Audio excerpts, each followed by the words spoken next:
Om Namo Bhagavate Vasudevaya. Om Namo Bhagavate Vasudevaya. Om Namo Bhagavate Vasudevaya. Welcome all to today's reading from Sri Chaitanya Charitamrita. We are going to begin chapter 1, the spiritual masters, from the Adirilla. Mukam karoti vachalam pangum langhete girim yat kripatam ham vande Shri Gurum Dinatarinam Paramananda Madhavam Sri Chaitanya Ishwaram Hari Om Tat Sat. Sri Chaitanya Mahaprabhu is none other than the combined form of Sri Radha and Krishna. He is the life of those devotees who strictly follow in the footsteps of Sheila Rupa Goswami. Srila Rupa Goswami and Srila Sanatan Goswami are the two principal followers of Srila Swarup Damodar Goswami, who acted as the most confidential servitor of Lord Sri Krishna Chaitanya Mahaprabhu, known as Vishwambhar, in his early life. A direct disciple of Srila Rupa Goswami was Srila Raghunath Das Goswami, the author of Sri Chaitanya Charitamrita. Srila Krishnadas Kaviraja Goswami stands as the direct disciple of Srila Rupa Goswami and Srila Raghunath Das Goswami. The direct disciple of Srila Krishnadas Kaviraja Goswami was Srila Narottam Das Thakur, who accepted Srila Vishwanath Chakravarti as his servitor. Srila Vishwanath Chakravarti Thakur accepted Srila Jagannath Das Babaji, the spiritual master of Srila Bhaktivinoda Thakur, who in turn accepted Srila Gaurakishore Das Babaji, the spiritual master of Om Vishnupad Srila Bhaktisiddhanta Saraswati Goswami Maharaj, the divine master of our humble self. So Prabhupada is telling us the Guru Parampara, and as we know, Bhaktisiddhanta Thakur is the spiritual master of Srila Prabhupada. This chain of disciplic succession from Chaitanya Charitamrita will contain nothing newly manufactured by our tiny brains, but only remnants of food originally eaten by the Lord himself. Lord Chaitanya Mahaprabhu does not belong to the mundane plane of the three qualitative modes. He belongs to the transcendental plane, beyond the reach of the imperfect sense perception of a living being. Even the most erudite mundane scholar cannot approach the transcendental plane unless he submits himself to transcendental sound with the receptive mood. For in that mood only one can realize the message of Sri Chaitanya Mahaprabhu. What will be described herein, therefore, has nothing to do with the experimental thoughts created by the speculative habits of inert minds. The subject matter of this book is not a mental concoction, but a factual, spiritual experience that one can realize only by accepting the line of disciplic succession described above. Any deviation from that line will bewilder the reader's understanding of the mystery of Sri Chaitanya Charitamrita, which is the transcendental literature meant for the postgraduate study of one who has realized all the Vedic literature such as the Upanishads and Vedanta Sutra and their natural commentaries such as Srimad Bhagavatam and the Bhagavad Gita. This edition of Sri Chaitanya Charitamrita is presented for the study of sincere scholars who are really seeking the absolute truth. It is not that arrogant scholarship of a mental speculator, but a sincere effort to serve the order of a superior authority, whose service is the life and soul of this humble effort. It does not deviate even slightly from the revealed scriptures, and therefore anyone who follows in the disciplic line will be able to realize the essence of this book simply by the method of oral reception. The first chapter of Sri Chaitanya Charitamrita begins with 14 Sanskrit verses that describe the absolute truth. Then the next 3 Sanskrit verses describe the principal deities of Vrindavan, namely Sri Radha Madan Mohan, Sri Radha Govind Dev, and Sri Radha Gopinath. The first of the 14 verses is a symbolic representation of the supreme truth, and the entire first chapter is in actuality devoted to this single verse, which describes Lord Chaitanya in his 6 different transcendental expansion. The first manifestation described is the spiritual master, who appears in 2 plenary parts called the initiating spiritual master and instructing spiritual master. They are identical because both of them are phenomenal manifestations of the Supreme Truth. Next described are the devotees, who are divided into two classes, namely the apprentices and the graduates. Next are the incarnations, that's the avatars of the Lord, who are explained to be not different from the Lord. These incarnations are considered in three divisions: incarnations of the potency of the Lord, incarnations of his qualities, and incarnations of his authority. In this connection, Lord Shri Krishna's direct manifestations and his manifestations for transcendental pastimes are discussed. Next considered are the potencies of the Lord, of which three principal manifestations are described: the consorts in the kingdom of God, that is Vaikuntha, the queens of Dwarkadham, and highest of all, the damsels of Vrajadham. Finally, there is the Supreme Lord himself, who is the fountainhead of all these manifestations. Lord Shri Krishna and his plenary expansions are all in the category of the Lord himself, the energetic absolute truth, whereas his devotees, his eternal associates, are his energies. The energy and the energetic are fundamentally one, but since their functions are differently exhibited, they are simultaneously different also. Thus, the absolute truth is manifested in diversity in one unit. This philosophical truth, which is pursuant to the Vedanta Sutra, is called Achintya Bheda Abheda Tattva, or the conception of a simultaneous oneness and difference. In the latter portion of this chapter, the transcendental position of Sri Chaitanya Mahaprabhu and that of Sheila Nityanand Prabhu are described with the reference to the above theistic facts. So, text 1.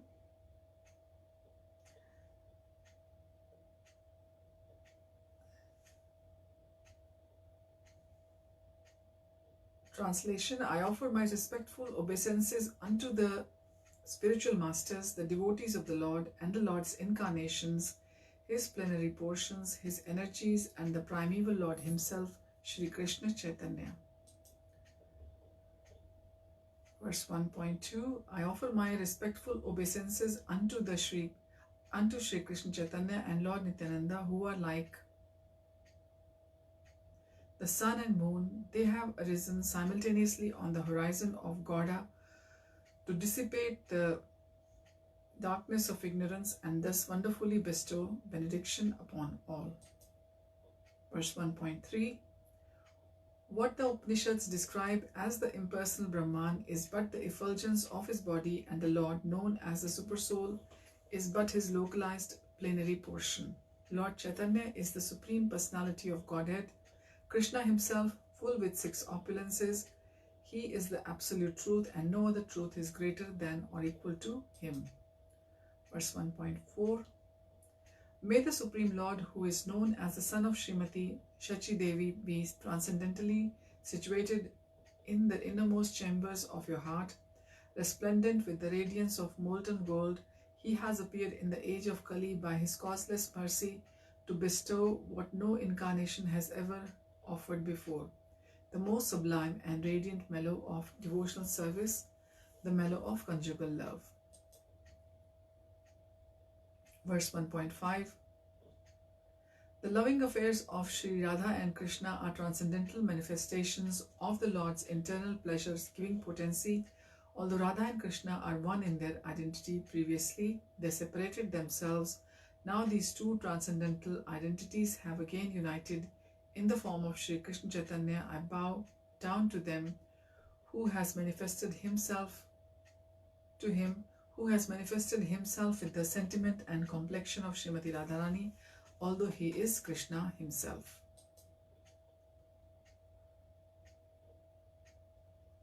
Verse 1.6. Desiring to understand the glory of Radharani's love, the wonderful qualities in him that she alone relishes through her love, and the happiness she feels when she realizes the sweetness of his love, the Supreme Lord Hari, richly endowed with her emotions, appeared from the womb of Srimati Shachi Devi as the moon appeared from the ocean. Verse 1.7.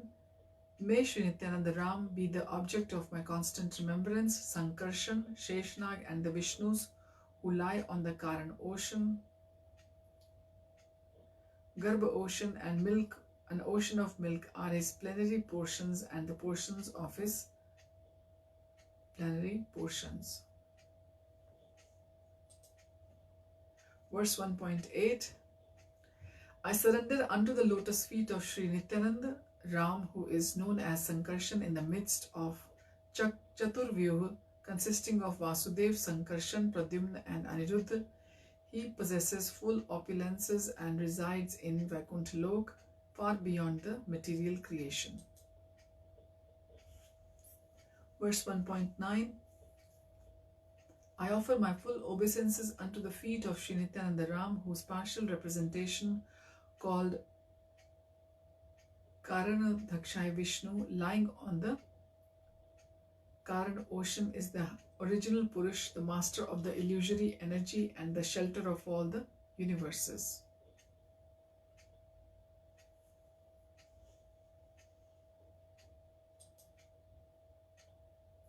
Verse 1.10. I offer my full obeisances unto the feet of Sri Nityananda Ram, a partial part of whom is Garbhodakshai Vishnu. From the navel of Garbhodakshai Vishnu sprouts the lotus, that is the birthplace of Brahma, the engineer of the universe. The stem of that lotus is the resting place of the multitude of planets.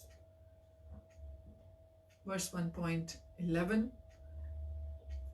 I offer my respectful obeisances unto the feet of Sri Nityananda Ram, whose secondary part is the Vishnu, lying in the ocean of milk. That Kshirodakshai Vishnu is the supersoul of all living entities and the maintainer of all the universes. Sheshanag is his further subpart. Verse 1.12. Lord Advaita Acharya is the incarnation of Mahavishnu, whose main function is to create the cosmic world through the actions of Maya. Verse 1.13. Because he is non-different from Hari, the Supreme Lord, he is called Advait, and because he propagates the cult of devotion, he is called Acharya. He is the Lord and incarnation of the Lord's devotee, therefore I take shelter of him. Verse 1.14. I offer my obeisances unto the Supreme Lord Krsna, who is non-different from his features as a devotee, devotional incarnation, devotional manifestation, pure devotee and devotional energy. Verse 1.15. Glory to all the merciful Radha and Madan Mohan. I am lame and ill-advised, yet they are my directors, and their lotus feet are everything to me. Verse 1.16. In a temple of jewels in Vrindavan, underneath a desire tree, Sri Sri Radha Govind, served by their most confidential associates, sit upon an effulgent throne. I offer my humble obeisances unto them. Verse 1.17. Srila Gopinath, who originated the transcendental mellow of the Rasa dance, stands on the shore in the Vamshi Vat and attracts the attention of the cowherd damsels with the sounds of his celebrated flute. May they all confer upon us their benediction. Verse 1.18. This is the mantra which we say for Nityananda Prabhu. Jai Jai Shri Chaitanya Jai Nityananda, Jai Advaita Chandra, Jaya Gaura Bhakta Vrinda. Glory to Sri Chaitanya and Nityananda, glory to Advaita Chandra, and glory to all the devotees of Sri Gaura, which is Lord Chaitanya.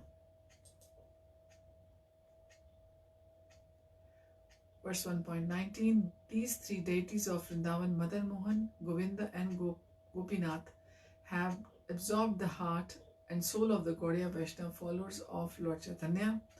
I worship the lotus feet, for they are the lords of my heart.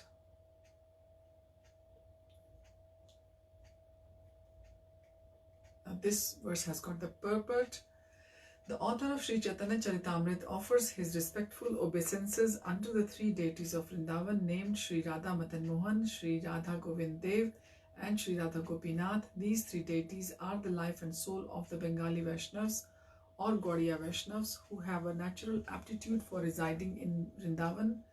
The Gaudiya Vaishnavas who follow strictly in the line of Sri Chaitanya Mahaprabhu worship the divinity by chanting transcendental sounds meant to develop a sense of one's transcendental relationship with the Supreme Lord, a reciprocation of mellows, which is the rasas of mutual affection, and ultimately the achievement of the desired success in loving service. These three deities are worshipped in three different stages of one's development. The followers of Sri Chaitanya Mahaprabhu scrupulously follow these principles of approach. Gaudiya Vaishnavas perceive the ultimate objective in Vedic hymns composed of 18 transcendental letters that adore Krishna as Madan Mohan, Govinda and Gopijan Vallabh. Madan Mohan is he who charms Cupid, the god of love. Govinda is he who pleases the senses and cows. Gopijan Vallabh is the transcendental lover of the gopis. Krishna himself is called Madan Mohan, Govinda, Gopijan Vallabha, and countless other names as he plays in his different pastimes with his devotees. The three deities, Madan Mohan, Govind, and Gopijan Vallabh, have very specific qualities. Worship of Madan Mohan is on the platform of re-establishing our forgotten relationship with the personality of Godhead. In the material world, we are presently in utter ignorance of our eternal relationship with the Supreme Lord. Pango refers to one who cannot move independently by his own strength, and Manda Mateh is one who is less intelligent because he is too absorbed in materialistic activities. It is best for such persons not to aspire for success in fruitive activities or mental speculation, but instead simply to surrender to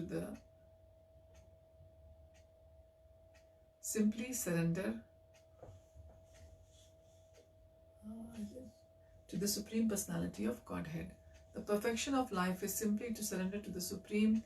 In the beginning of our life, spiritual life, we must therefore worship Madan Mohan so that he may attract us and nullify our attachment for material sense gratification. This relationship with Madan Mohan is necessary for neophyte devotees. When one wishes to render service to the Lord with strong attachment, one worships Govinda on the platform of transcendental love.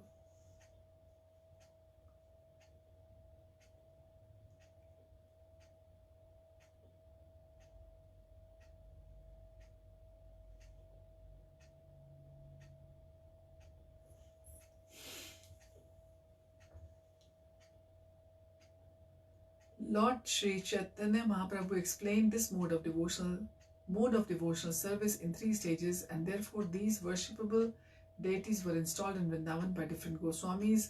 They are very dear to the Gaudiya Vaishnavas there who visit the temples at least once a day. Besides the temples of these three deities, many other temples have been established in Vrindavan, such as Radha Damodar of Jeev Goswami, the temple of Shyamsundar of Shyamanand Goswami, the temple of Gokul Nanda of Loknath Goswami, and the temple of Radha Raman of Gopal Bhatt Goswami. There are 7 principal temples over 400-year-old that are the most important of the 5,000 temples now existing in Vrindavan. Gaudiya indicates the part of India between the southern side of the Himalayas mountains and the northern part of the Vindhya hills, which are called Aryabhatta, or the land of the Aryans. This portion of India is divided into five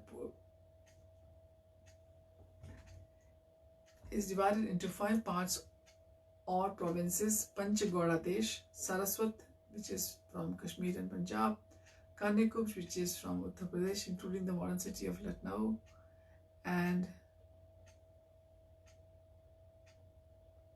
Madhya Gauda, Madhya Pradesh, Mithila, Bihar, and part of Bengal, and Utkal, part of Bengal, and the whole of Orissa.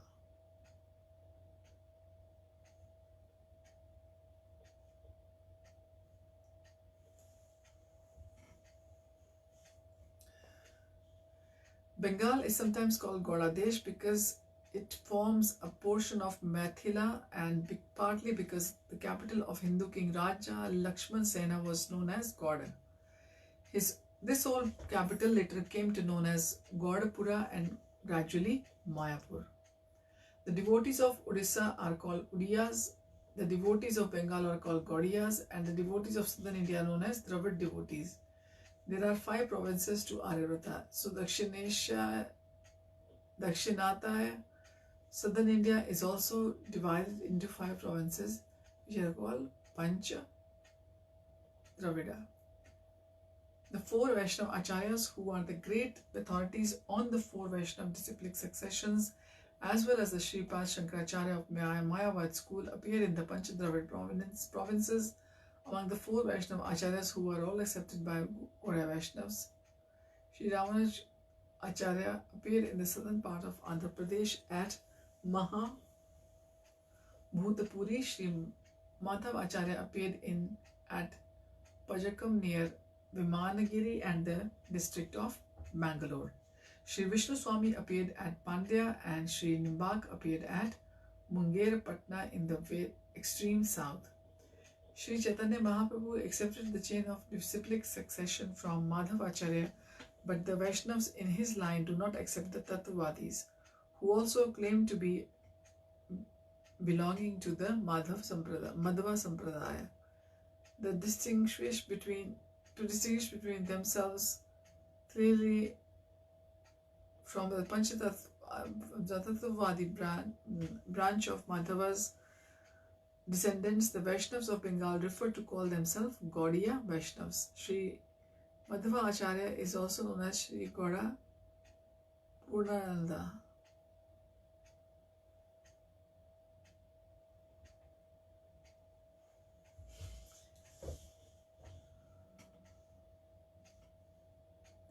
And therefore the name Madhava Gaudiya Sampradaya is quite suitable for the disciplic succession of the Gaudiya Vaishnavas. I'll repeat.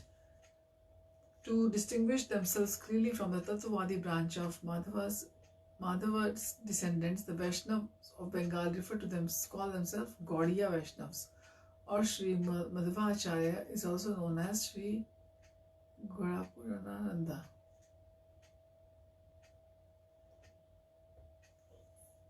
And therefore the name Madhava Gaudiya Sampradaya is quite suitable for the disciplic succession of the Gaudiya Vaishnavas. Our spiritual master Om Vishnupad Shriman Bhakti Siddhanta Saraswati Goswami Maharaj accepted initiation in the Madhava Gaudiya Sampradaya. So we will continue from here on next time. Thank you for joining. Hari Om Tat Sat. Hare Krishna.